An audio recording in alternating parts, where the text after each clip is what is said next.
Luces y sombras de nuestra historia con el doctor Javier Garín, Alberto Letieri, y hoy con un invitado especial y de lujo, porque vamos a hablar de una de las figuras más importantes de la historia argentina, el brigadier don Juan Manuel de Rosas, que ha sido el aniversario de su fallecimiento hace para unos un héroe y un prócer, para otros un tirano malvado y qué sé yo. Vamos a ver toda su figura en totalidad, por eso le vamos a dar la bienvenida a Alberto Geli Cantilo, que es el vicepresidente ahora a cargo de la presidencia del Instituto Nacional de Investigaciones Históricas Juan Manuel de Rosas. La verdad que es abogado también, historiador. Así que bienvenido, Alberto, un honor tenerte entre nosotros. El honor es para mí estar en esta audición tan importante y, por supuesto, yo voy a hablar de las luces de Rosas, no puede ser de otra forma. De modo que las sombras, bueno... Como todo argentino bien nacido. Exactamente.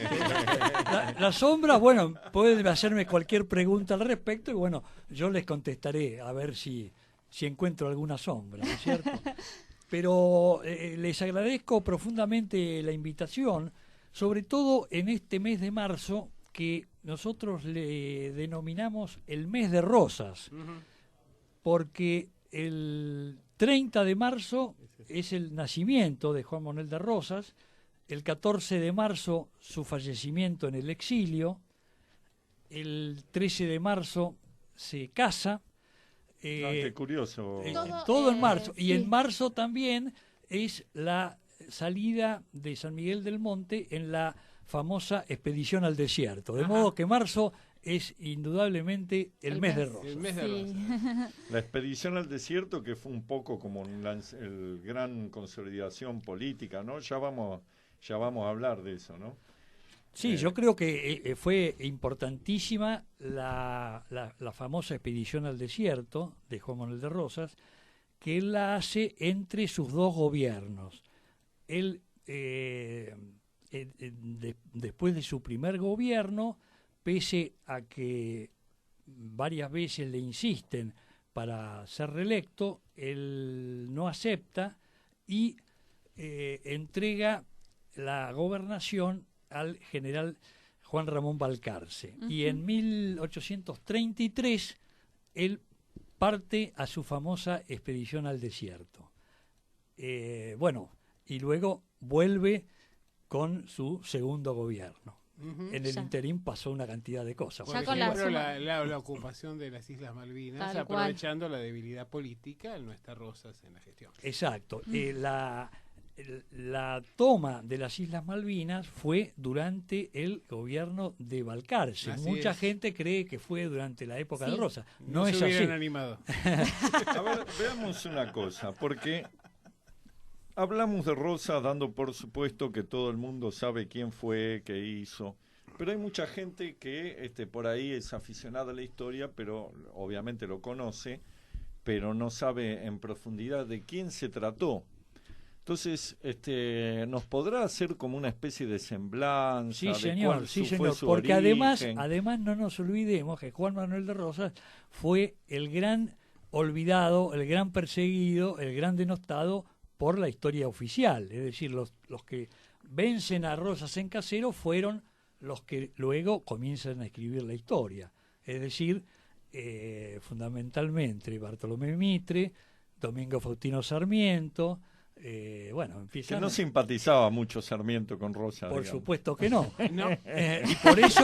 Y por eso, evidentemente, durante muchísimo tiempo la figura de Rosas fue objeto de todo tipo de menosprecio. Dicen que cuando Saldías empezó a escribir cosas elogiosas sobre Rosas, en realidad Saldías hizo una historia bastante objetiva, digamos, ¿no? Porque no era un hombre ideológicamente que se lo pueda situar en otro plano que no sea el del liberalismo, pero era un hombre que tenía un criterio intelectual honesto. Y empezó a escribir algunas cosas y a aportar alguna documentación favorable a Rosas. Dicen que Mitre le dijo, no, usted está desacreditando los nobles odios. Exactamente. Adolfo Saldías es el primer historiador revisionista. En realidad, si vamos más atrás, el primero sería Pedro de Angelis, el que en la época de Rosas, aquel sabio napolitano que vino en época de Rivadavia y luego lo conoce a Rosas y, en fin, empieza a colaborar con él. Pero indudablemente Saldías es el que a fines del siglo XIX empieza a escribir sobre Rosas. Pero Saldías, como bien dices, era un hombre producto de esa escuela unitaria, es decir, son los unitarios. Sí, yo más que unitario diría que era un hombre que tenía una visión liberal. Liberal, totalmente liberal. Es un liberalismo de fines del siglo XIX, en el proceso de reforma con Roque Sáenz Peña, que de alguna manera plantea un cambio respecto de ese otro liberalismo. Porque hay un tema interesante lo que vos planteabas aquí, que es que yo recuerdo que hablando con Pacho O'Donnell en algún momento, le digo, bueno, vos descubriste esta fuente que es determinante porque acá está la clave de la historiografía argentina, que es una fuente de la legislatura porteña de 1857, donde aparece alguien que dice que hay que destruir la memoria histórica de Rosas, porque si no, el día de mañana, cuando a nuestros niños les expliquen que se incrementó la producción, que se pacificó la Argentina, que se tuvieron que ir de rodillas a las principales potencias internacionales, ¿cómo vamos a explicarles que este sujeto era un traidor y no era un héroe? Y a partir de ahí es que aparece la decisión. A raíz de eso, en la legislatura de la provincia de Buenos Aires, dictan una ley declarándolo infame traidor a la patria, efectivamente, precisamente para que no volviera nunca más Rosas. Y esto es muy interesante también en lo que fue la educación primaria y secundaria. Pues yo recuerdo, en mis épocas que estudiaba en el colegio secundario y también en la primaria, que, bueno, la historia clásica que decía, las guerras de independencia, los sucesos del año 20, el gobierno de Rivadavia Martín Rodríguez, y de ahí se nombraba Rosas, no se lo estudiaba, no se lo analizaba y pasabas directamente a las presidencias liberales. Eso muestra claramente cómo a mi nivel época educativo, decía la tiranía de Rosas. Yo que soy más viejo que ustedes, en la época mía era terrible. Decirse rosista directamente era una mala palabra. Era una mala palabra. Yo me acuerdo, yo tenía un profesor en el secundario que era un hombre rosista. Y el director del colegio le dice, bueno, usted, en esa época se hacían actos con todos los alumnos en el patio. Usted hable de otra cosa. Usted hable sobre Caseros, sobre la batalla de Caseros. Le dice, mire, por favor, no, hable. Entonces fue y habló de Caseros. Y por supuesto dio su versión.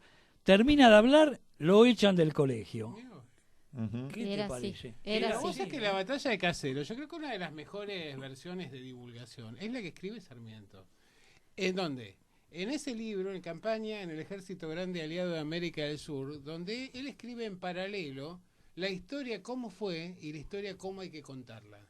Y entonces la historia cómo fue dice, bueno, acá no defendía a nadie nada, cuando nosotros íbamos a llevar la libertad, los gauchos se escapaban porque sabían lo que se les venía. Y del otro lado ponía que habían luchado las huestes, inspirándose en los relatos. Claro. Y creo que el relato es muy interesante porque en realidad no hubo decisión, porque Rosas sabía que en caso de vencer iba a tener que llevar adelante una política, digamos, de castigo. Claro. Estaba demasiado, en ese momento estaba muy desgastado el gobierno de Rosas y él personalmente también, ¿no? Sí. Yo, si les parece, voy a hacer una breve semblanza de Rosas, un poco. Sí. Rosas nace en Buenos Aires cuando todavía éramos virreinato del Río de la Plata. Nace 1793. 1793 nace Rosas. En la casa donde nació Rosas, curiosamente, es la actual calle Sarmiento, donde está el Cedronar, ¿viste? Sí. Ahí nace. Ahí nace, y bien. Le ponen Sarmiento. Claro, también le pusieron así al monumento. parque. Todo es En así. el dormitorio de Rosas. El monumento a Sarmiento No es casual, ¿eh? lo hacen encima del dormitorio de Rosas. La avenida de las Palmeras, que era la que llegaba a la casa de Rosas, le ponen Avenida Sarmientos, que va desde Plaza Italia hasta el río. Evidentemente es notable, ¿no? Sí. Él nace en una familia de hacendados. Él era hijo de el capitán del regimiento fijo de Buenos Aires, León Ortiz de Rosas, militar. En esa época había pocos regimientos españoles en Buenos Aires, y uno era este regimiento fijo, donde también había estado el capitán Juan de San Martín, el padre de José de San Martín, Sí. que vino precisamente para instruir y ser una especie de entrenador así de los nuevos soldados y demás. Es muy notable en esa época, además, lo difícil que era ir avanzando en los grados militares. Vos llegabas a capitán, teniente coronel, era muy La raro. revolución lo favoreció bastante. Y después directamente los grados de coronel para arriba eran para gente de la nobleza, Sí. gente muy... Claro. El padre de Rosas fue un hombre que incluso en su momento estuvo prisionero de los indios. Ujú. Y sin embargo él se llevó muy bien Sí. con ellos, y tan es así que los indios siempre decían de que en la época colonial había dos personas que eran los interlocutores con ellos y que los habían ayudado y favorecido. Uno, León Ortiz de Rosas, y el otro, el coronel Pedro Andrés García. Y eso le valió después a Rosas, que él siempre se entendió bien con los indios y tuvo muy buena conexión con ellos. Y bueno, después él precisamente hace una política de pactos con ellos, de Sí. ayuda, y realmente fue una expedición al desierto la que en su momento hace, totalmente distinta de la que posteriormente hace el general Roca, digamos. Sí, fue una es cosa, fue otra cosa. Sí, Digamos sí. que en relación a esto que usted está refiriendo, que es muy interesante, la relación de de Rosas con los indios y digamos de los terratenientes bonaerenses con los indios. Es muy interesante. Yo toco en parte este tema en un libro que he publicado el año pasado, que es Anticristo, que tiene un capítulo, habla sobre Manuel Lacunza, las doctrinas de Lacunza, y tuvo un seguidor acá en la provincia de Buenos Aires, que fue Francisco Ramos Mejía. Claro, bueno, Ramos Mejía fue otro gran estanciero, negociador con los indios. Había una constante relación. Tengamos en cuenta lo siguiente, porque después de la segunda mitad del siglo XIX se produce una firme determinación de estos sectores, digamos, terratenientes, de ir por el exterminio del indio.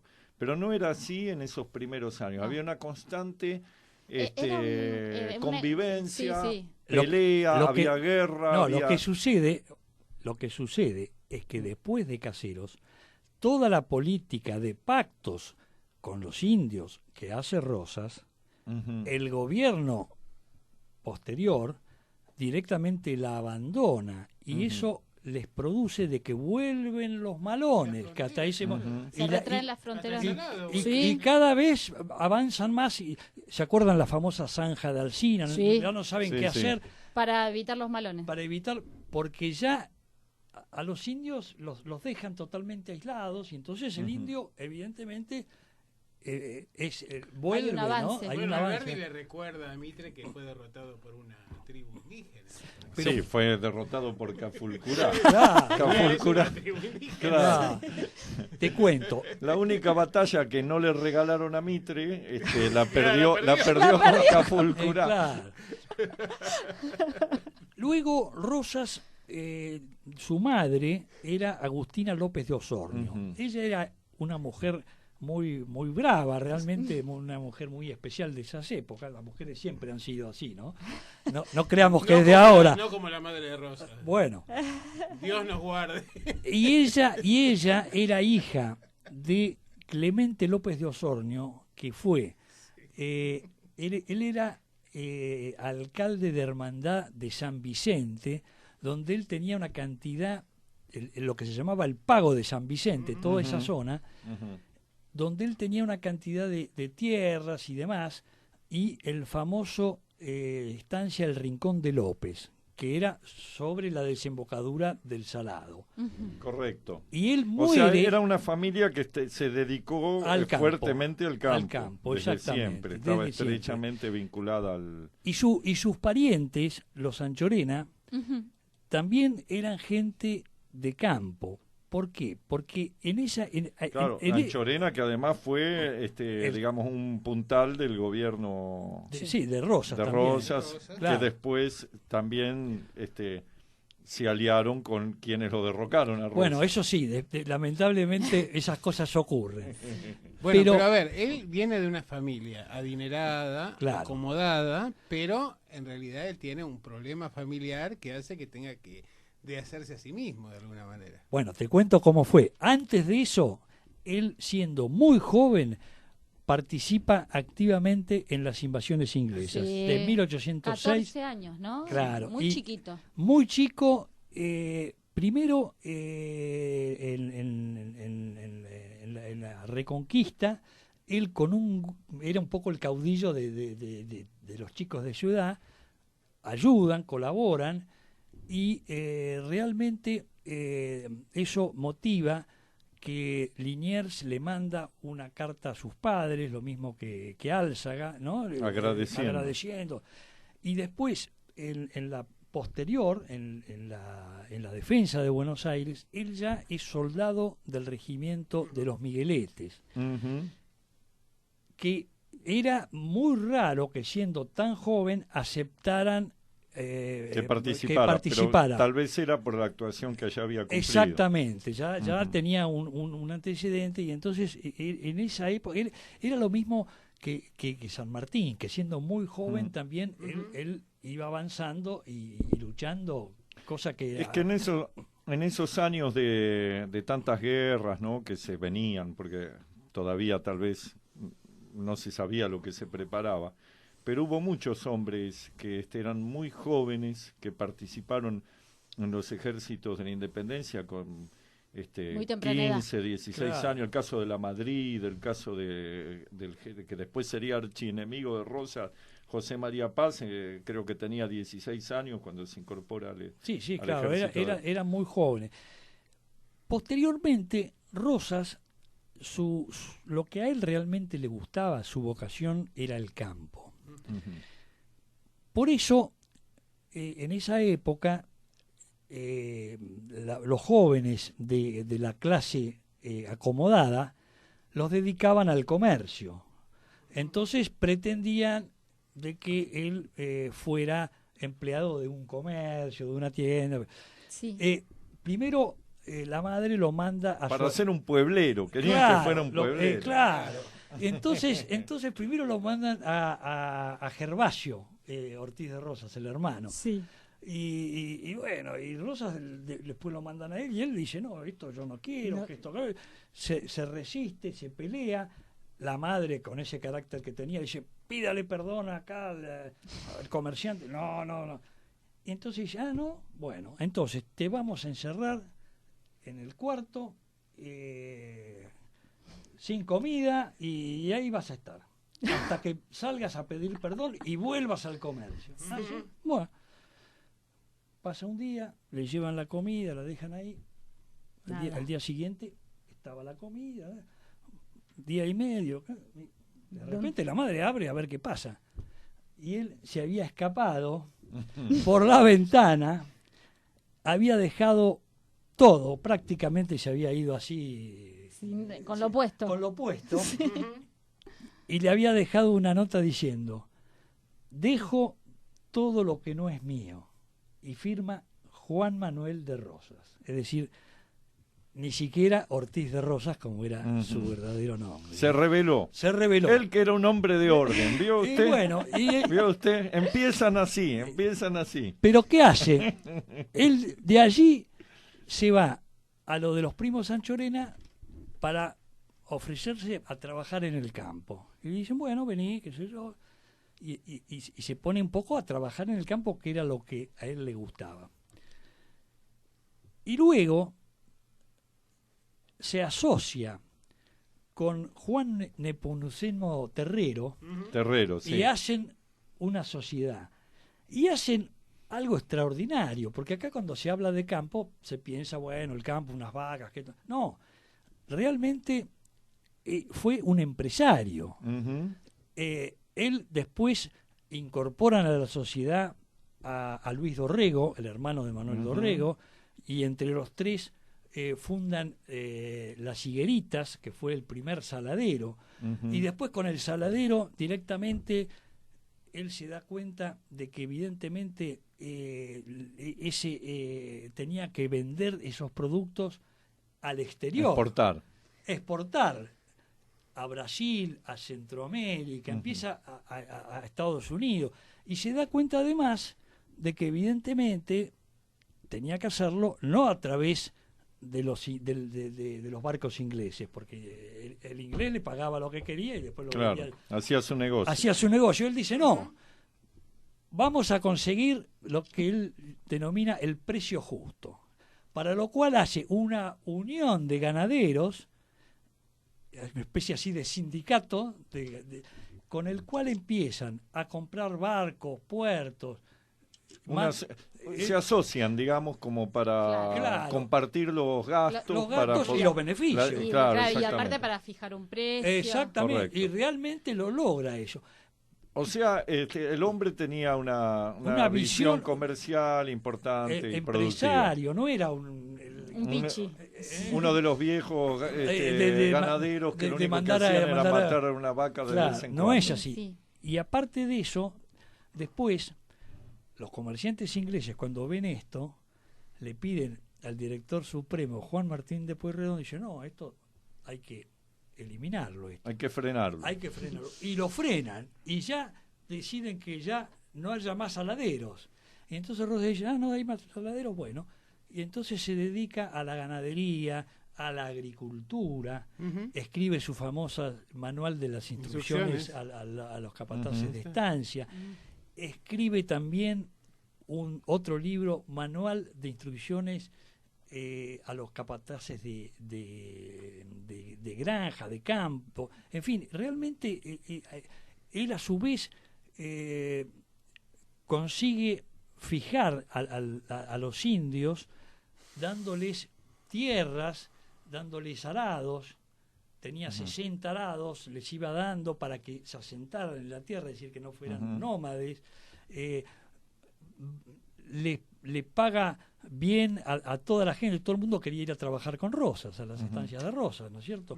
Vienen los indios, los negros, todo el mundo venía allí, porque además él demuestra que se hace un gaucho, digamos, ¿no es cierto? Él mismo... El más gaucho, como el diría más gaucho, claro, y él aprende todas las costumbres de los gauchos, aprende a montar y lo hace mejor que nadie. ¿Cómo es la carrera del sortija? Claro, todo eso. De ahí el gran predicamento que tenía dentro de las clases populares, ¿verdad? Pero por supuesto.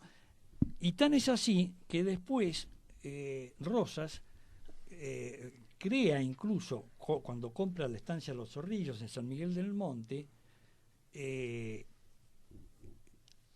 arma el regimiento de los Colorados del Monte. Sí.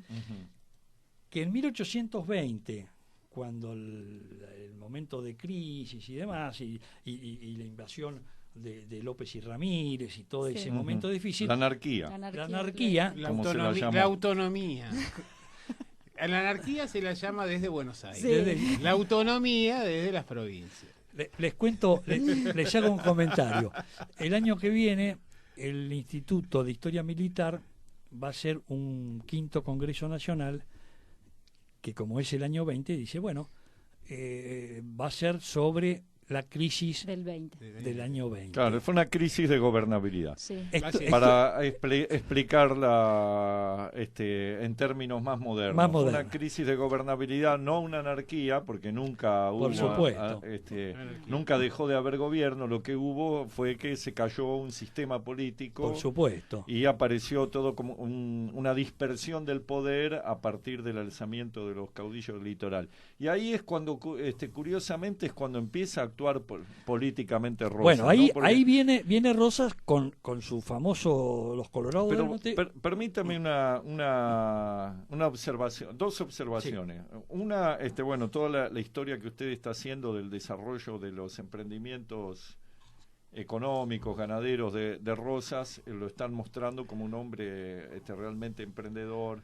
No era el único, había un grupo de gente interesante, el propio caso que mencioné de Ramos Mejía, claro, que también tenía otra concepción, pero... Sí, yo creo que las dos figuras importantes en la provincia de Buenos Aires en esa época eran Rosas y Ramos Mejía. Que rivalizaban, sí, ¿no? Sí. Rivalizaban porque además los dos tenían aspiraciones políticas, tal vez no demostradas, pero bueno. Independientemente de eso, vemos un Rosas que hasta ese momento se mantuvo al margen de la Revolución de Mayo. Él se dedica al campo. Él considera de que su vocación, su decisión es ir al campo, trabajar, en fin, engrandecer la patria, que su aporte iba a ser ese, ayudar al desarrollo económico de este país naciente. Lo otro, ¿no?, que quería señalar, esto se da en consonancia, o sea, la figura de Rosas, que después emerge con tanta fuerza, aparece vinculada a dos procesos, uno económico y otro político. Uno es el cambio en las formas de explotación en el campo, en la ganadería pampeana, que era una ganadería puramente extractiva, de entrecasa, y en ese momento se produce un gran salto por esto que usted dice, ¿no? El saladero, la exportación. Sí. Seguro. Rosa fue la demanda de tasajo que hacían, claro, los propietarios de esclavos en el Caribe. O en exacto, sí.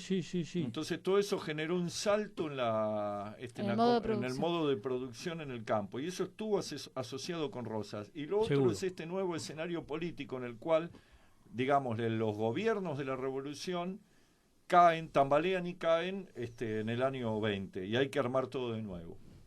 Exactamente.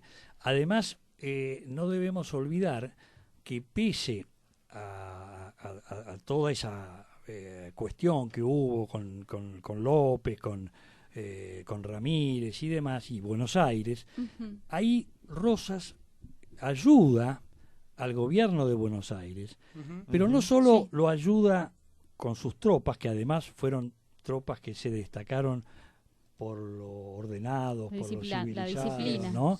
Está Fray Cayetano Rodríguez cuando les hace un soneto que dice: milicianos del Sud, bravos campeones, de Rosas la memoria y la divisa, pues restaurando el orden preconiza, la república y sus instituciones libres serán, la ley es vuestra empresa, federación o muerte la divisa. Mirá vos, ¿no? O sea, que no eran unos locos que venían acá. No.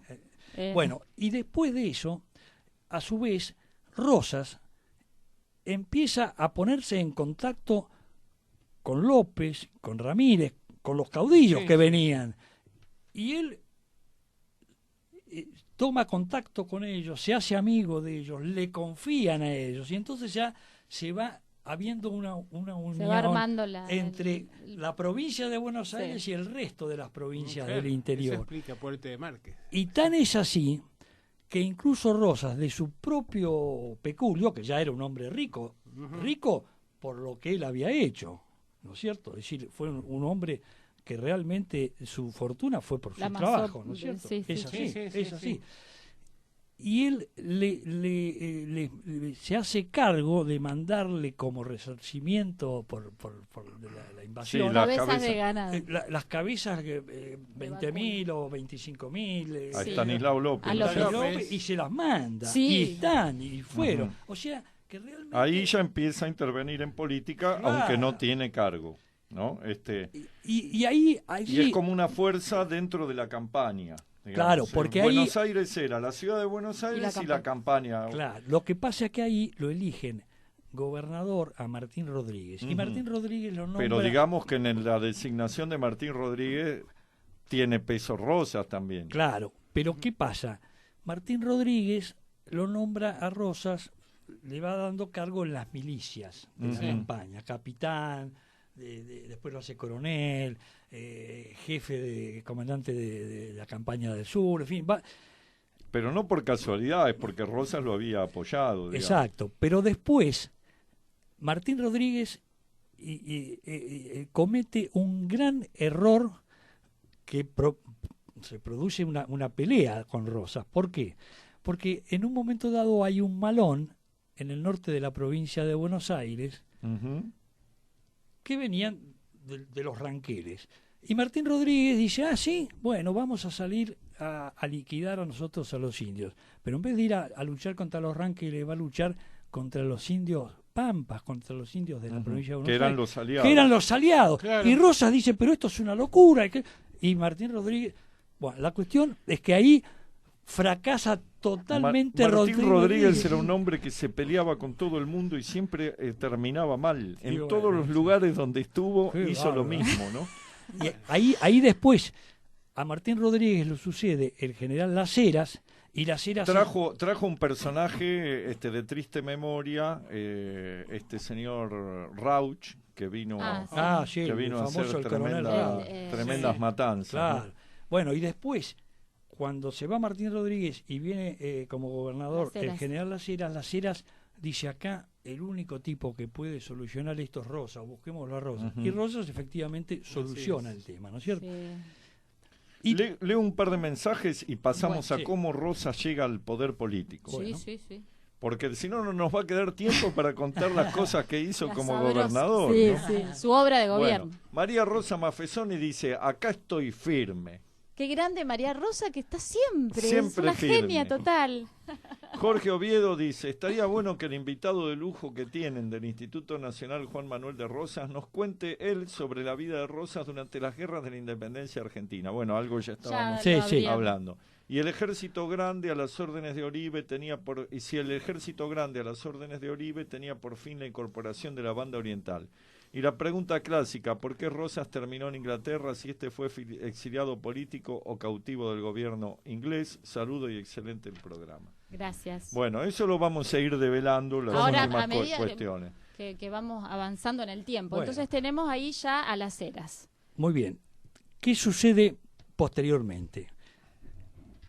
Es electo gobernador, primer gobernador federal, Manuel Dorrego. Manuel Dorrego, que es un hombre que fue el primer caudillo federal argentino. Es decir, O por lo menos bonaerense. bonaerense, sí.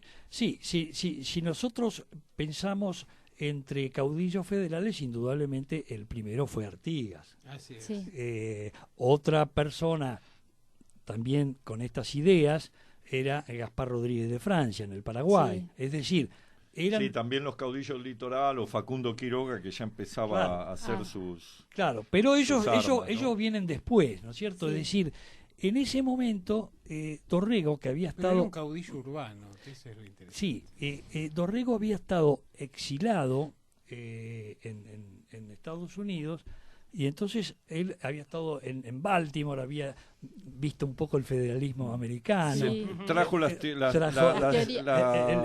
federalismo, claro, el desarrollo claro, teórico del todo federalismo eso, en Estados pero Unidos. además Dorrego fue realmente un hombre muy querido por el pueblo de Buenos Aires, pero por el pueblo de las orillas, no del pueblo de la ciudad. Sí. Él lo querían los marginados, los orilleros, como le decían, El ¿no es cierto? protector de los humildes. Claro. E Claro. incluso Sí. lo criticaban a Dorrego porque andaba Bueno, pero no, así, no se nos vaya. Bueno, con bueno, Dorrego, bueno. volvamos a Bueno, Rosas. la cuestión es que Dorrego es fusilado con la conspiración de Lavalle. Sí. ¿Y qué sucede? Desaparece el gran caudillo federal. Nuevamente caos. caos. Y entonces, ¿quién aparece? Espera, ahí falta algo que me parece es importante puntualizar, que es la correspondencia entre Rosas y Dorrego, porque muchos dicen, aprovechó Rosas para sacárselo encima. No, no es así. Y Rosas le advirtió a Claro. Dorrego.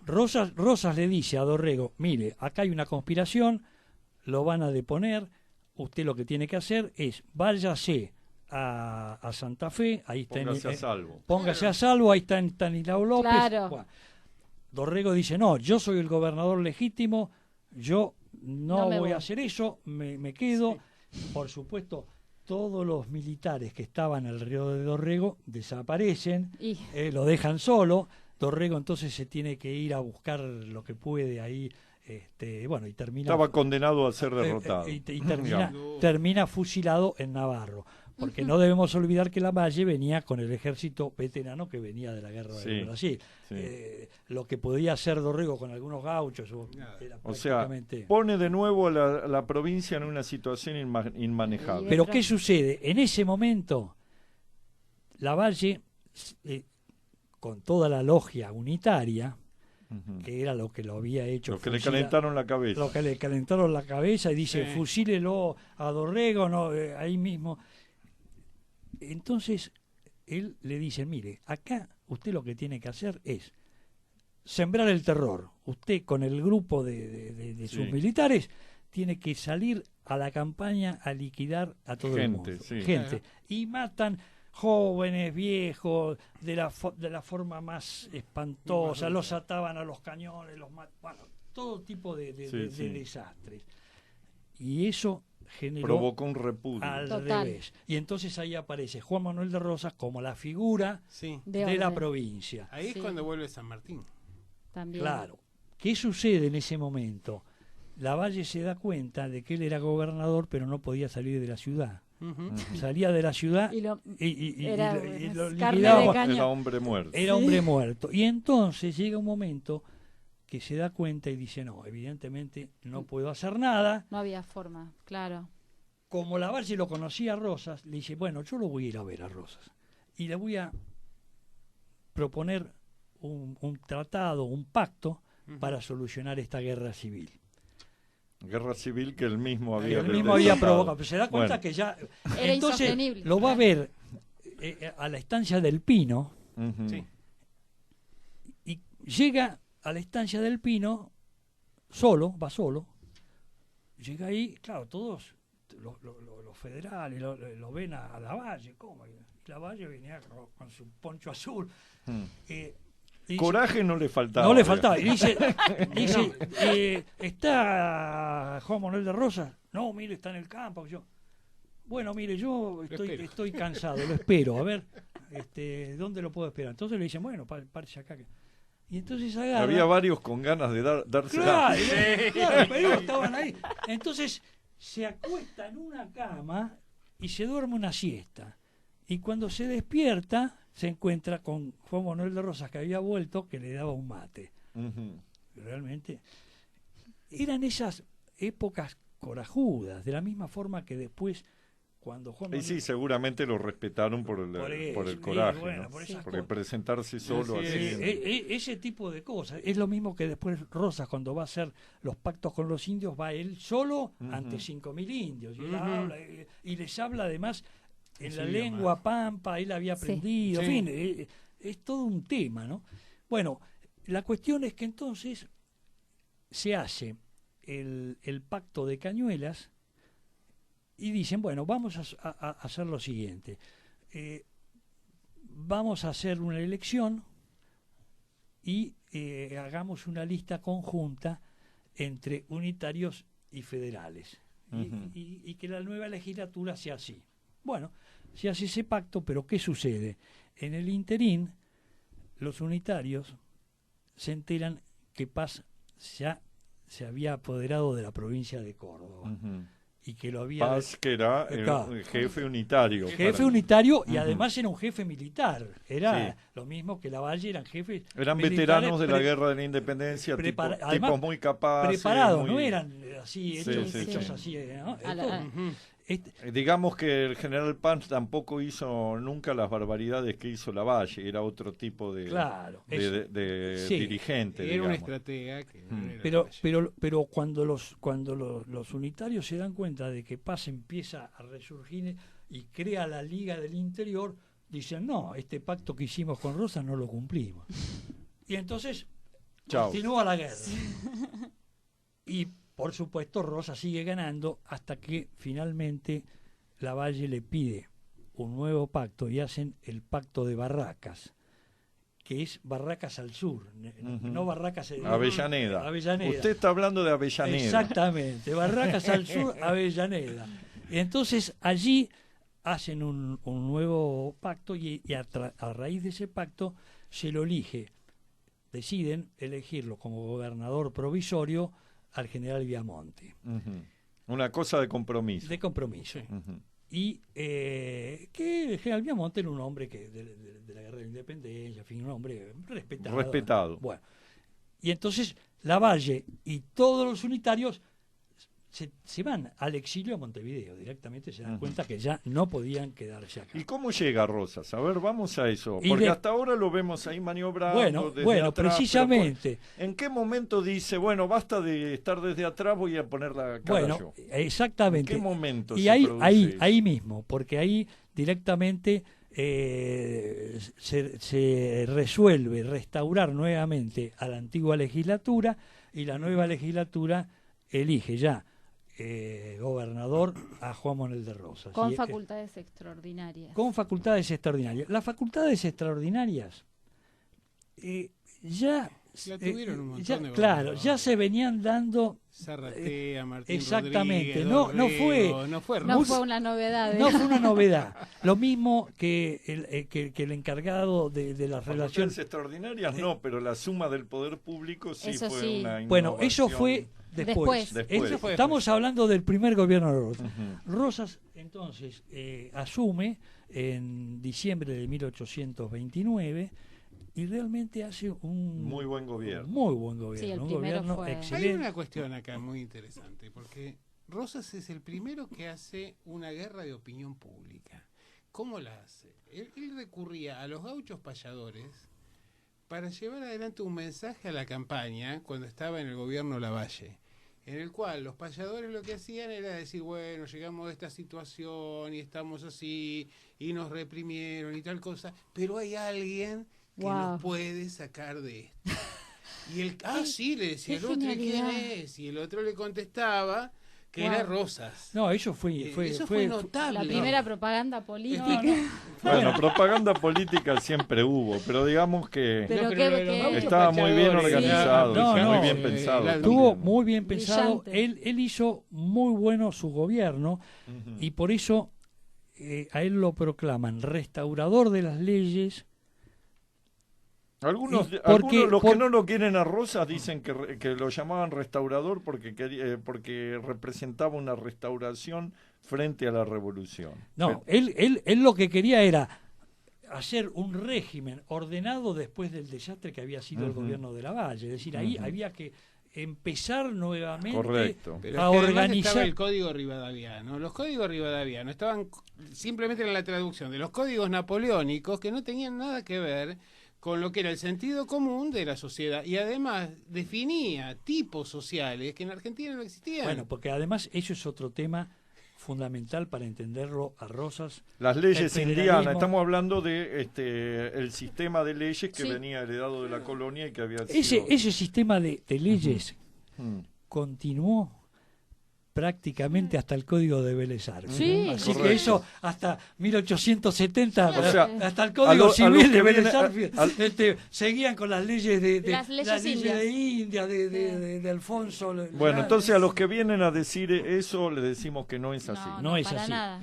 Y lo interesante... Pero Rosas ha tenido algunas expresiones un poco desdeñosas respecto de la revolución. Lo que pasa es que el tema que hay que tener en cuenta es que en esa época había dos mentalidades políticas.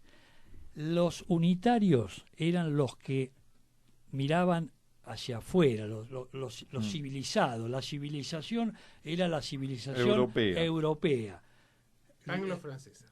Sí, ellos anglo-francesa, ellos miraban hacia allá, hacia los ingleses, los franceses. Lo único que les interesaba era la ciudad de Buenos Aires para hacer los negocios con los ingleses, los negocios hasta el interior no les interesaba. Precisamente por eso no debemos olvidar que acá se perdieron las provincias del Alto Perú. Sí, por una decisión de Rivadavia. Porque directamente la abandonaron. Sí, directamente no vamos a seguir esa guerra. Claro. Y menos mal que Belgrano no hizo caso. Claro, no, por eso te digo, todo eso. Y después estaban la teoría de Sarmiento cuando estaba exilado en Chile y decía, no, el problema de la Argentina es la extensión, entonces démosle la Patagonia a los chilenos, en fin, había todo ese y todas esas ideas. En cambio, Rosas era por el contrario, él era uno de los caudillos federales que pensaba en la patria grande, en la unión, es decir, él buscaba esa América, por eso lo llamaron el gran americano, es decir, él tenía una doctrina americanista. Cuando ahí se preguntan la oyente sobre Oribe y si Rosas pretendía tomar a la banda oriental, no, Rosas, él aceptó y dijo, no, está bien, la banda oriental que funcione como un país independiente ya en ese momento, yo no la pretendo reconquistar. Sí. Ni voy a pretender de que Oribe me rinda pleitesía. Me rinda pleitesía, ni que Oribe integre la Confederación Argentina, porque podía verse en Uruguay integrar la Confederación Argentina. No quiso eso. Y por eso él siempre fue muy respetuoso. Lo mismo que del Paraguay, donde si bien él nunca quiso reconocer especialmente la independencia, porque él era partidario de mantener el virreinato del Pero Rosas de alguna manera aspiraba, digamos, a mantener una integridad territorial de lo que había sido el virreinato del Río de la Plata. Por supuesto, eso fue siempre con pensó. El tema del Paraguay es un ejemplo. Él nunca renunció a la posibilidad de algún día volver a asociar al... Exacto. Lo mismo pasó con el conflicto que tuvo con la Confederación Peruana-Boliviana. Bueno, pero ojo, la Confederación Peruano-Boliviana con el famoso Mariscal Santa Cruz, él era un esbirro del reino de Francia. No, pero por supuesto, entonces, yo lo digo a favor de Rosas, claro, que él de alguna manera no quería renunciar a perder territorio. Entonces él le tuvo que declarar la guerra a Santa Cruz, pese a que estaba en inferioridad de condiciones, porque Santa Cruz quería apoderarse de las provincias del norte, Jujuy, Salta, irá metiendo por ahí, y en realidad ahí la ambición de Santa Cruz le jugó una mala pasada, porque él también quería, él le declara la guerra a la Confederación Argentina y a Chile. Claro. Y por suerte el general Bulnes es el que lo derrota, entonces claro. Si no sé qué hubiera pasado, ¿no? Nos queda poquito tiempo, podríamos hacer un breve raconto de lo que fue el segundo gobierno, que es riquísimo. No, invitémoslo de vuelta, porque ya también lo estamos convenciendo. Yo diría, ya lo estamos convenciendo a Garín de que sea rosista. Nos queda 8 minutos. Ahora voy a afiliarme al Partido Federal. Nos quedan 7 minutos. No vamos a poder hacer lo que propone Marilina. Sí. Yo no sé si usted se anima a venir otro lunes.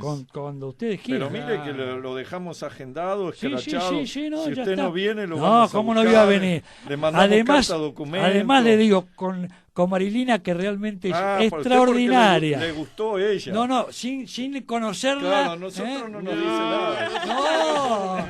nada. No, es de una eficacia extraordinaria todo como ha organizado todo. Y ahora que la veo, mucho más. Bueno, muchas gracias.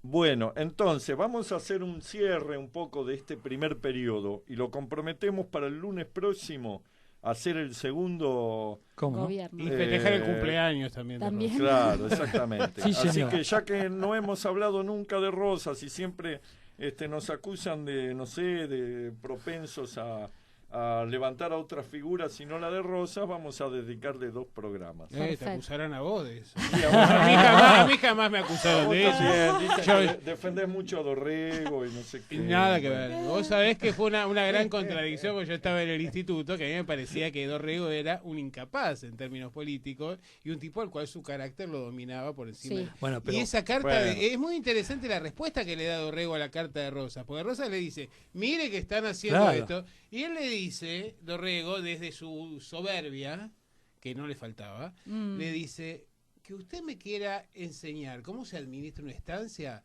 por supuesto que lo voy a escuchar, pero que usted quiera enseñarme a mí a hacer política, y mirá Claro. dónde llegó Dorrego y ¿Y a dónde dónde? llegó Rosas. pobre, 20 pobre años. Dorrego, ¿no? Realmente. A veces es verdad, la soberbia a veces Sí. pierde No, razón. yo creo que Dorrego no fue por soberbia, sino que era una realidad. Él había sido electo, era el gobernante legítimo, el gobernante electo. Y él dice, Sí, ¿cómo? él no quería dar el brazo a torcer. un paso al costado. Yo he sido elegido para este cargo, yo tengo que Está cumplir. bien, pero él había leído El Federalista y sabía que el poder Bueno. real estaba detrás del poder institucional. bueno, y él solamente tenía a la gente de los suburbios y a toda la banca y a los comerciantes en contra. Entonces no le Claro. quedaba más remedio que No, buscar debemos, respaldo no por- debemos olvidar que el banco en ese momento estaba en manos de los ingleses Por eso. y es el que le quita totalmente el apoyo Bueno, a Dorrego.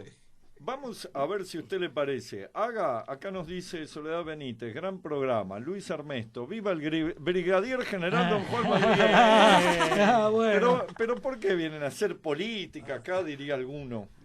No, política Somos no. argentinos. Ah, No, Pale. de política no, estamos haciendo historia. No, Estamos ya a- sé. Usted me lo contó. Ya Vimos sé. las luces de Rosas y Claro, las sombras de exacto. Sarmiento. Está- Bueno.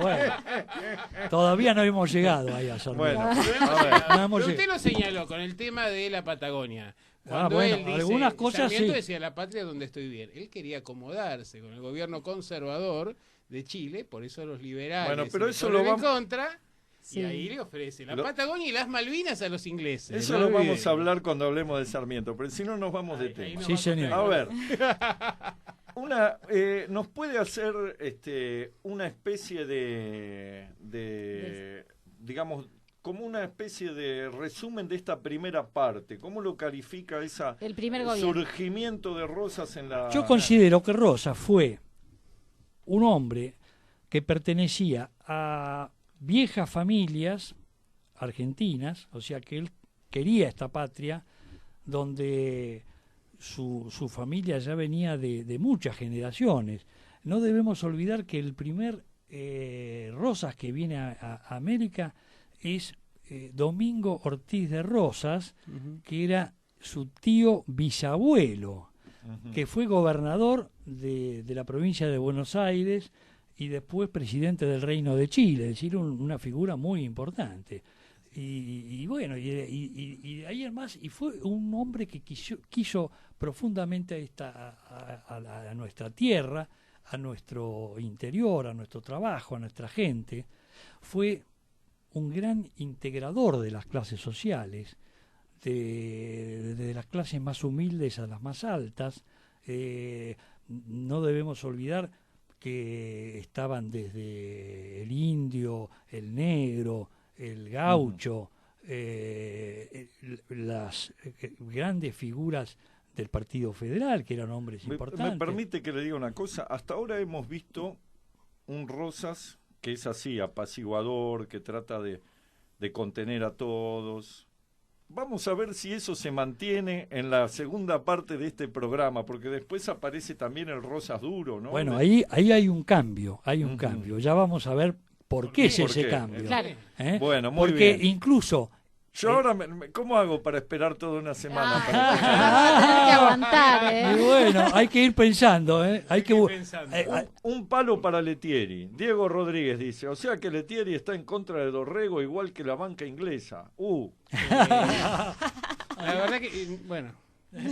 Prefiero... Lo explicamos en la próxima. Prefiero no contestar nada más, pero no estoy en contra de Dorrego. Es una chicana, el tema de Dorrego es que justamente ante el veto de la banca inglesa, porque Dorrego quiere recuperar el empréstito de la Baring, lanza un bono y ese bono no lo compra nadie. Es verdad. Entonces, él no tiene la claridad política para darse cuenta de lo que tiene que hacer es conservar el poder y Rosales acerca una solución. Exacto. Claro. Y él justamente por el hecho de no querer dar el brazo a torcer, termina perdiendo hasta la cabeza.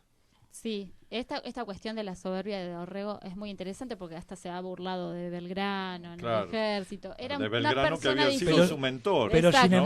sin embargo, vamos a personaje muy complicado. defenderlo a Dorrego como militar.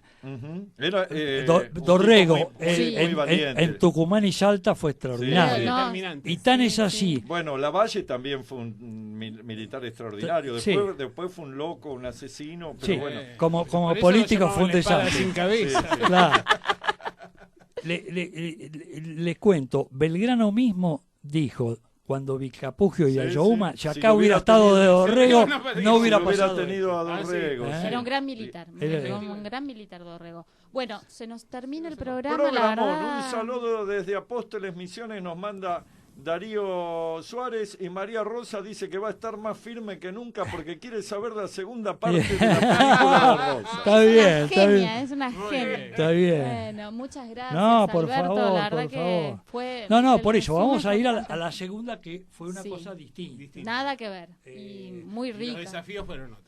Pues los desafíos fueron ¿Y otros. cómo la titularíamos? ¿Rosas el retorno, el regreso? Segundo gobierno de El Rosa. segundo gobierno. Segundo Sí. gobierno. Rosas recargado. Rosa Recargado. recargadas. Segundo gobierno de Rosa. Y ahí hablamos un poco de qué pasó y por qué. ¿Por qué fue así? Por qué vino el momento más difícil, Ujú. indudablemente, ¿no? Bueno, nos despedimos entonces hasta el lunes que viene. La verdad que ha sido un honor y un gusto tenerte entre nosotros y bueno, vamos a seguir hablando entonces de Rosa porque la verdad que es una figura tan rica Sí, no, para fenomenal. analizar. No sé si nosotros vendremos, pero Marilina va a estar segura. Por supuesto. Hasta el lunes que viene entonces. Luces y sombras de nuestra historia. Todos los lunes, de 22 a 23.